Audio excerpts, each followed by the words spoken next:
요한복음 9장 35절에서 41절 말씀 우리 같이 합독하도록 하겠습니다. 35절부터 읽습니다. 시작.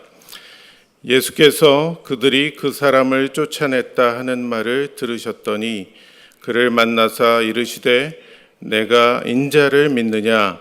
대답하여 이르되 주여 그가 누구시오니이까? 내가 믿고자 하나이다. 예수께서 이르시되 네가 그를 보았거니와 지금 너와 말하는 자가 그이니라. 이르되 주여 내가 믿나이다 하고 절하는지라.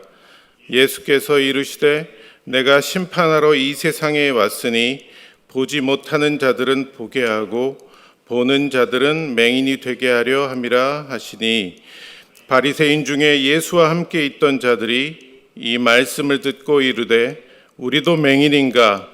예수께서 이르시되 너희가 맹인이 되었더라면 죄가 없으려니와 본다고 하니 너희 죄가 그대로 있느니라. 또 새벽에 여러분들 얼굴 보니까 참 반갑습니다. 오늘 요한복음 9장을 또 9장 35절에서 41절 말씀을 읽었는데 이제 요한복음도 3분의 1을 지나가고 있죠. 그런데 요한복음의 기록 목적을 우리가 살펴볼 때 혹시 우리가 확인했는지 모르겠지만 요한복음 20장 31절에 요한복음의 기록 목적이 있습니다. 오직 이것을 기록함은 너희로 예수께서 하나님의 아들 그리스도이심을 믿게 하려 함이요 또 너희로 믿고 그 이름을 힘입어 생명을 얻게 하려 함이니라. 이런 말씀이 있거든요. 하나님의 아들이 그리스도이심을 믿게 하는 데 목적이 있는 거죠. 그리고 그 이름을 힘입어서 생명을 얻게 하려고 함이라고 이렇게 말씀하고 있습니다. 요한복음 전체를 보면 상징적인 표현들이 참 많이 나옵니다. 아주 유명한 말 중에 에고에임이라는 말이 있어요. 헬라어인데 에고에이미 한번 해보시겠어요? 에고에이미. 이게 무슨 의미냐면 나는 무엇이다. 나는 뭐뭐다. 예수님께서 그렇게 자신을 증언하는 것이 요한복음 전체적으로 이게 나와 있습니다. 그래서 앞부분에 6장 35절에 보면 나는 생명의 떡이다 이렇게 말씀하고 있고 8장 12절에 보면 나는 세상의 빛이다 그렇게 얘기하고 있고 또 10장 7절에 보면 나는 양의 문이다. 그래서 그 울타리에 들어가는 그 문이 있어서 목자들이 그 문을 지킴으로 인해서 이리들이 못 들어오게 하는 그 양의 문이 있죠. 거기. 그러면서 예수님이 나는 양의 문이다 또 그렇게 말씀하세요. 또 10장 14절에서는 나는 선한 목자다 이렇게 말씀하시고 요한복음 11장 25절에 나는 부활이요 생명이라고 말씀하십니다. 또 우리가 잘 아는 요한복음 14장 6절에는 내가 곧 길이요 진리요 생명이라고 말씀하고 계십니다. 또 저희가 잘 아는 요한복음 15장에 나는 참 포도나무요 이렇게 얘기하고 있습니다. 그렇게 요한복음 전체를 통해서 예수님이 누구신지 그렇게 말씀하고 있는데 이것을 우리가 기억하고 아는 것이 참 중요합니다. 우리가 오늘 본문 9장으로 돌아가 보면은 이제 이게 6번째 표적인데요. 9장 앞부분에서 우리가 함께 말씀을 읽었듯이 날 때부터 맹인된 자가 예수님께서 고치심으로 인해서 눈을 뜨게 됩니다. 그런데 바리새인들이 의심하고 또 맹인된 부모들은 또 그 대답을 회피함으로 인해서 자신들의 또 그 기득권은 아니죠. 좀 그 사회 안에서 소외되거나 쫓겨나는 것에 대해서 좀 무서워하고 두려워하는 것이 있고 또 나중에 바리새인과의 대화를 통해서 예수님이 누구신지 이렇게 궁금하게 다시 한번 우리가 생각해 보게 되고 나중에 맹인이 예수님은 그리스도시라는 것을 나타내는 부분이 뒷부분에 나오면서 예수님의 또 질책하는 부분이 나오죠. 오늘 35절에 보면은 여기에 그들이 그 사람을 쫓아냈다 하는 말을 들으셨더니 그를 만나사 이르시되 내가 인자를 믿느냐 이렇게 말씀하고 있는데 쫓아냈다라는 표현이 있어요. 그러니까 바리새인들이 이 맹인을 쫓아냈는데 이제 많은 학자들이 얘기하는 회당으로부터 쫓아냈다는 거죠. 이제 못 보던 것에서 보게 되니까 회당을 갈 수 있는 그런 자격도 주어지긴 했는데 여전히 이들 바리새인들은 그 맹인이 거기에 있지 못하게 했던 것을 우리가 알 수 있습니다. 그런데 그런 맹인을 보고서 예수님께서 그를 만나사 이렇게 말씀하고 있죠. 그를 만나사. 그런데 이 만나사의 원어적인 표현을 보면은 찾아내다라는 그런 의미가 있습니다. 그러니까 이게 예수님께서 일부러 맹인을 찾아 나선 것이죠. 이를 어떻게 보면 이 사회로부터 외면받는 자들을 주님께서 아시고 찾아가신 거죠. 때로는 우리가 굉장히 어려운 상황 가운데 길이 보이지 않고 어려움을 당하고 있을 때 주님께서 우리를 찾아오시는 줄 믿습니다. 시편 27편 10절에 내 부모는 나를 버렸으나 여호와는 나를 영접한다고 그렇게 말씀하고 있거든요. 우리의 피부치, 나를 낳은 부모조차 나를 버릴 수 있지만 여호와는 나를 버리시지 않는다고 그렇게 고백하고 있는 것입니다.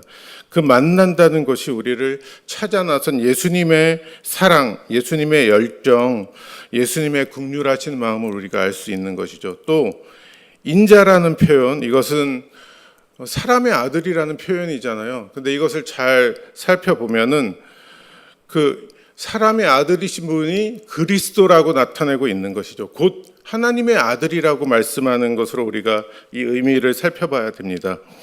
36절에 계속되면서 나면서부터 맹인이었던 자가 자신을 고친 사람이 그냥 보통 사람이 아니구나 하는 것을 좀 알게 되는 거죠. 왜냐하면 평생을 못 보고 살았는데 그 평생을 못 본 사람들이 그냥 상상만 하고 이 세상이 어떻게 생겼는지도 모르고 소리만 듣고 있다가 그 암흑과 같은 세상이 180도 바뀌게 되는데 그렇게 바꾸신 분이라면 분명히 보통 사람은 아니라는 것을 느꼈을 것입니다.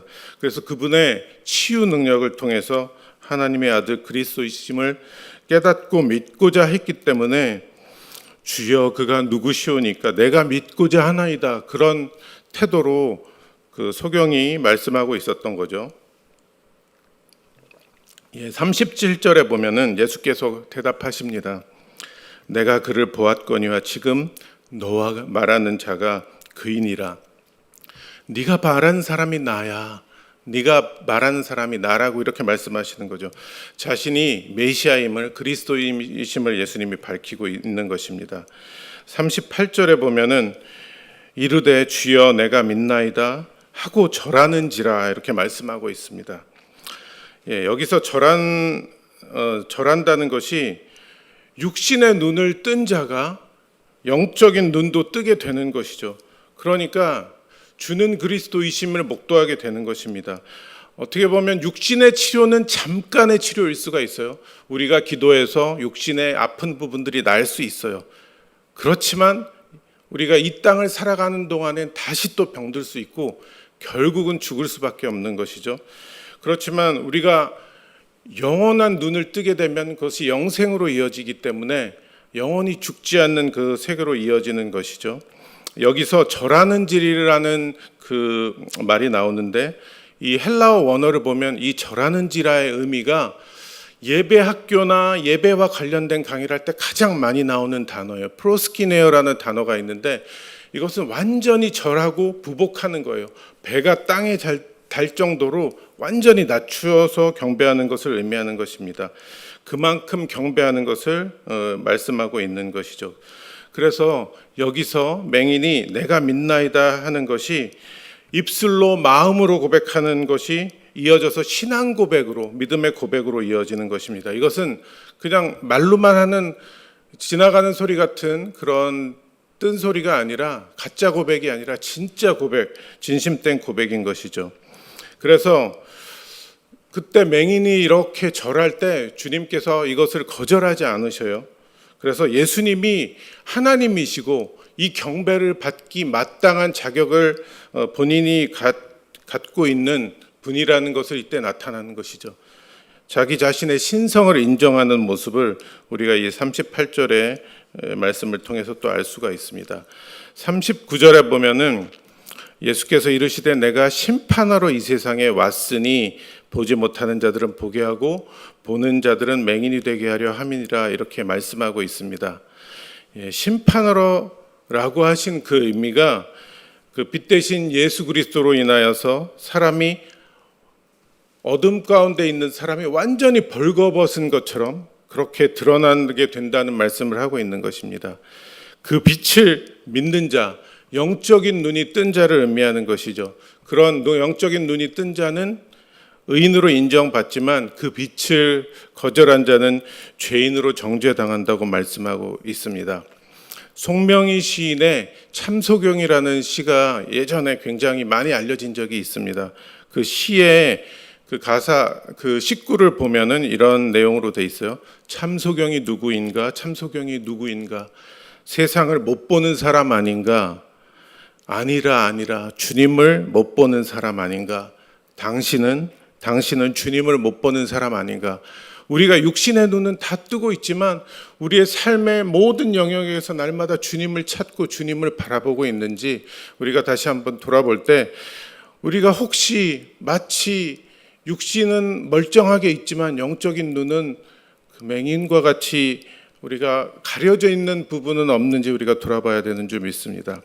40절에 보면은 바리새인 중에 예수와 함께 있던 자들이 이 말씀을 듣고 이르되 우리도 맹인인가? 그렇게 얘기하고 있습니다. 이 질문 속에서는 우리가 맹인?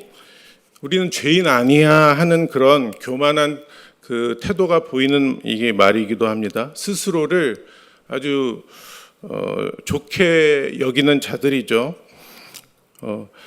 요한복음 9장 2절 3절에 보면은 제자들이 물어 이르되 랍비여 이 사람이 맹인으로 난 것이 누구의 죄로 인함이니까 자기니까 그의 부모이니까. 그 시대에는 장애를 갖고 태어나는 것이 죄와 관련됐다고 생각했어요. 그 당사자의 문제이거나 부모의 문제라고 생각했던 것이죠. 그렇지만 주님께서 아주 명확히 얘기하시죠.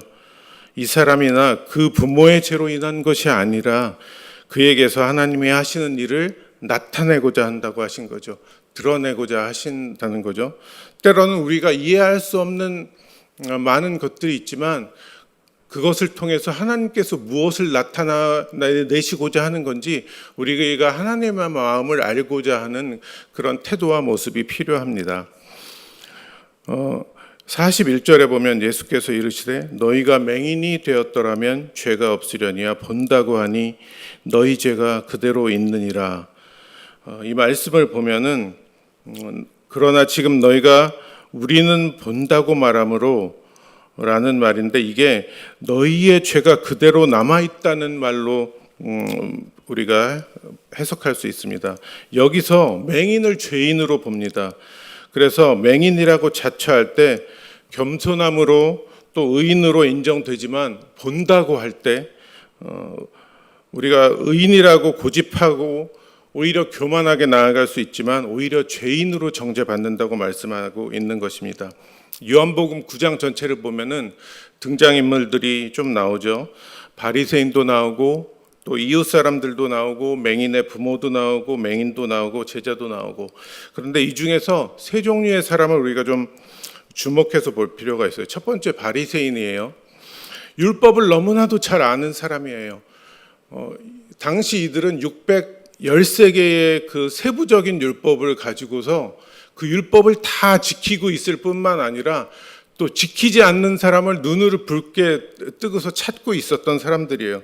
그래서 하지 말라는 그런 부정적인 율법을 365개나 지키고 있었고 또 하라는 긍정적인 율법을 248개나 이제 그것을 정해놓고서 누가 지키는지 안 지키는지 그런 것에 많이 집중하고 있었던 사람들입니다. 그래서 그 안식일에 예수님께서 맹인을 눈을 뜨게 하시는 그 사건을 보면은 너무나도 놀라운 사건 아니에요? 평생을 그렇게 맹인으로 산 사람이 눈을 뜬 건데 그럼 그럴 그 눈을 뜨게 한 사람이 누구인가에 집중하고 그것이 궁금해야 되는데 이들은 안식일에 이 사람이 누구를 고치네? 안식일에 일을 하네? 그러면서 정죄하려고 했던 것이죠. 그들이 알고 있었던 율법의 의미는 잘못 해석된 의미로 알고 있었던 것이죠. 하나님께서는 이 안식일을 사람을 위해서 있는 것이라고 말씀하셨고 안식을 위해 있는 것이 아니라고 주님을 통해서 말씀하고 있었는데 이들은 참 잘못 알고 있었던 거죠. 그래서 오히려 예수님을 하나님으로부터 온 자가 아니라고 얘기를 한 것이에요. 왜냐하면 안식일 날 이 일을 행했으니까, 맹인들을 고치는 것을. 그러니까 참 옳다고 생각하고 판단했지만 완전히 잘못된 길로 가는 것이죠. 또 두 번째는 맹인 부모가 나옵니다. 영의 눈을 떴다고 볼 수 있는데 온전히 뜨지 못한 자라고 우리가 여길 수 있습니다. 나면서부터 맹인인 자식을 잘 알고 있어요. 그가 예수 그리스도를 만나서 눈을 뜨게 됐어요. 이것이 엄청난 일이에요. 하나도 못 보던 자기 자식이 예수님을 만남으로 눈을 뜨게 됐는데, 그런데 이 부모는 유대 사회에서 출교되는 것을 걱정했어요. 핍박받고 어떻게 보면 사회 안에서 가문의 수치로 여겨지고 그에 따른 불이익 당할 것을 생각해 봤을 때 두려운 현실이 되었던 거죠. 그래서 세상 권력이나 여러 가지 일들을 손익계산을 이렇게 따져보니까 담대히 그가 메시아다, 그리스도라고 증거할 수 없었던 것이죠. 오히려 우리 믿는 자들도 하나님 한 분만 두려워하고 세상의 사람들은 두려워하지 말아야 되는 줄 믿습니다. 그런데 우리가 세상 속에 살아갈 때 손익계산을 따졌을 때 그리스도인으로서 살아가고 그리스도인으로서 주님을 당당히 전하는 것이 나에게 불이익을 가져올 때가 있어요, 가끔씩. 그런데 과연 우리가 그 갈등 상황 가운데 과감하게 주님은 나의 왕이십니다. 주님은 나의 구원자 되십니다. 내가 그분을 믿습니다. 그렇게 고백할 수 있는 저희들의 믿음이 되었으면 좋겠습니다. 마태복음 10장 32절부터 33절에 이렇게 말씀하고 있습니다. 누구든지 사람 앞에서 나를 시인하면 나도 하늘에 계신 내 아버지 앞에서 그를 시인할 것이요, 누구든지 사람 앞에서 나를 부인하면 나도 하늘에 계신 내 아버지 앞에서 그를 부인하리라.